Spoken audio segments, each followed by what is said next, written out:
Bagi kalian pecinta NBA tahun 1990-an, tentu pastinya cukup familiar dengan nama Latrell Sprewell. Ya, namanya pernah begitu menggema di telinga para pecinta basket. Selama 13 tahun karirnya di kompetisi NBA, sebenarnya bisa dibilang cukup lumayan. Beberapa penghargaan pun sudah berhasil ia raih, seperti 4 kali menjadi NBA All-Star, kemudian masing-masing 1 kali sebagai All-NBA First Team, NBA All-Defensive Second Team, serta NBA All-Rookie Second Team. Namun di balik prestasi yang cukup apik ini, Sprewell juga memiliki image sebagai pemain kontroversial. Ceritanya yang sangat terkenal yaitu saat dirinya nyaris membunuh pelatihnya sendiri, PJ Carlesimo, dalam salah satu sesi latihan.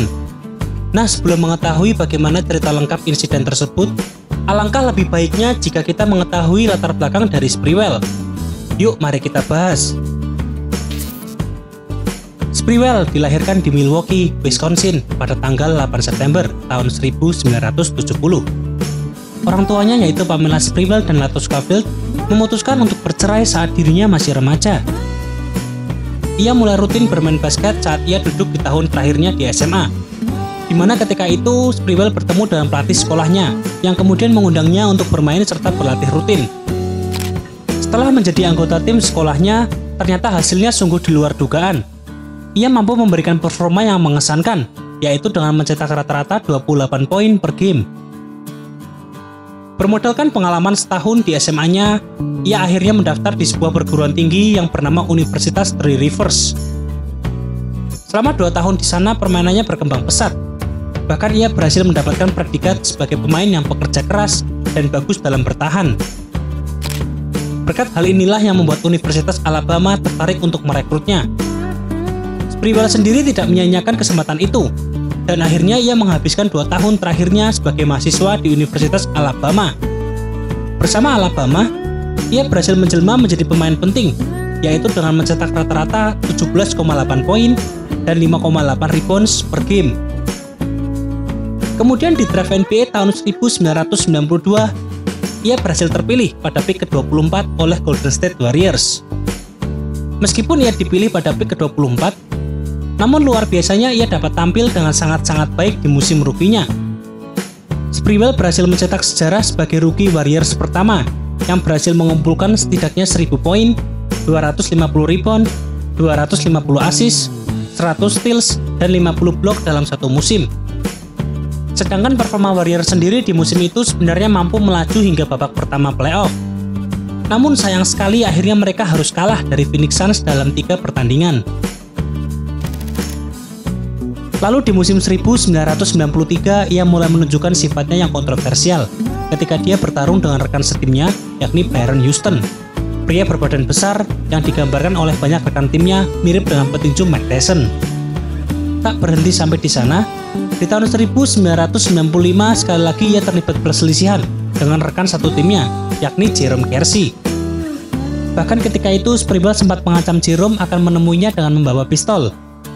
Akan tetapi performanya di dalam lapangan terbilang cukup lumayan. Oleh karena itu di tahun 1996 Golden State Warriors mau memberikan perpanjangan kontrak selama 4 tahun dengan nilai 32 juta US dollar. Namun keputusan Warriors untuk memberinya kontrak ternyata adalah awal dari sebuah petaka. Karena pada tanggal 1 Desember tahun 1997 terdapat insiden yang sangat memalukan dan menghebohkan dunia perbasketan. Insiden ini melibatkan antara Latrell Sprewell serta pelatihnya yakni PJ Carlesimo. Kejadian yang bermula ketika Warriors sedang menggelar latihan, Carlesimo meneriaki Sprewell untuk membuat operan yang lebih tajam. Namun ia merasa tidak senang atas teriakan dari sang pelatih. Lalu ia mengatakan umpatan-umpatan kepada PJ Carlesimo, bermaksud untuk menegur dengan mendatangi Sprewell. Namun tindakan ini justru memancing amarah dari sang pemain. Ketika Carlesimo mendekat, Sprewell langsung mengancam akan membunuhnya dan menyeretnya ke belakang, lalu mencekiknya sekitar 7-10 detik sebelum dipisahkan oleh para rekan-rekannya. Akan tetapi kejadian ini nampaknya belum usai. Sprewell ternyata masih menyimpan dendam kepada Carlesimo, dan ia pun kembali menemui pelatihnya itu sekitar 20 menit kemudian setelah ia mandi dan berganti pakaian. Serta seketika, Sprewell mendaratkan pukulan telak ke pipi kanan Carlesimo sebelum kembali dipisahkan oleh para anggota lainnya. Atas terjadinya insiden memalukan ini, Akhirnya pihak klub sendiri mengambil langkah tegas, yakni dengan membatalkan sisa kontrak Latrell Sprewell yang sebenarnya masih tersisa 3 tahun. Serta selain itu NBA juga menjatuhkan hukuman scourging kepada dirinya selama 68 pertandingan.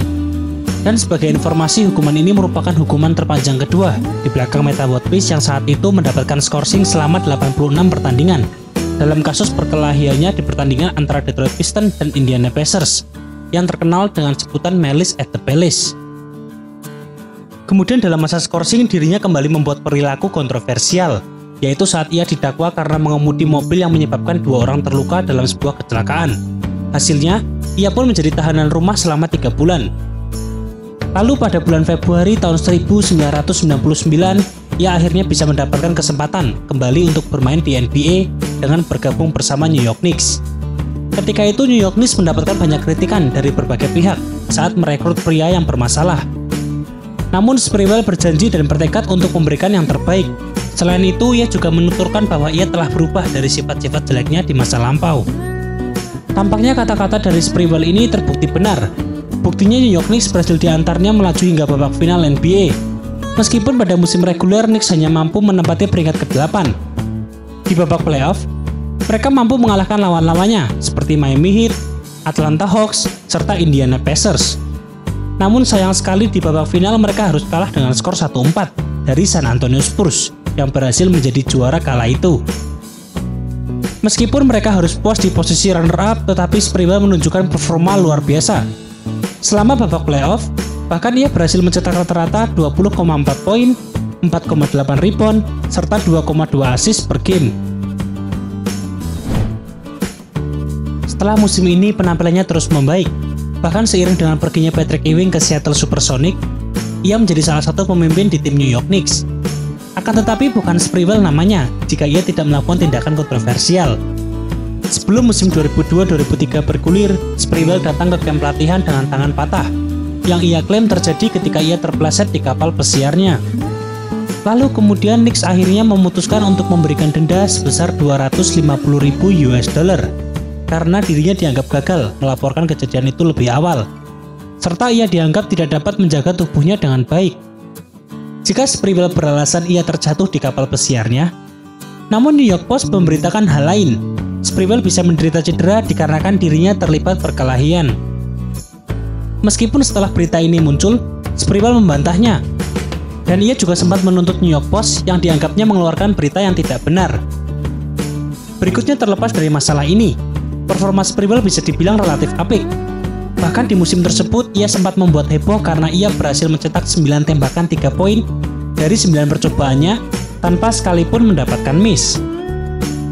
Akan tetapi sayang sekali di akhir musim Sprewell di-trade ke Minnesota Timberwolves yang melibatkan 4 pemain, yakni Cat Van Horn, Glenn Robinson, dan Terrell Brandon.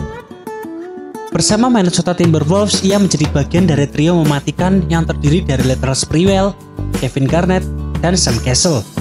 Kemudian tak hanya itu, mereka juga mampu membawa Timberwolves melaju hingga babak final wilayah barat untuk berhadapan dengan tim kuat, yakni Los Angeles Lakers. Akan tetapi sayang sekali mereka harus menyerah dari Lakers dalam 6 pertandingan. Dan di musim itu, Sprewell pun berhasil menjadi pencetak poin terbanyak nomor 3 dengan rata-rata 16,8 poin di bawah Kevin Garnett dan Sam Cassell. Setelah musim yang cukup apik, di bulan Desember tahun 2004, Minnesota Timberwolves menawarinya perpanjangan kontrak senilai $21 juta selama 3 tahun, jauh di bawah nilai kontrak sebelumnya. Dengan tawaran ini, Sprewell merasa tidak senang.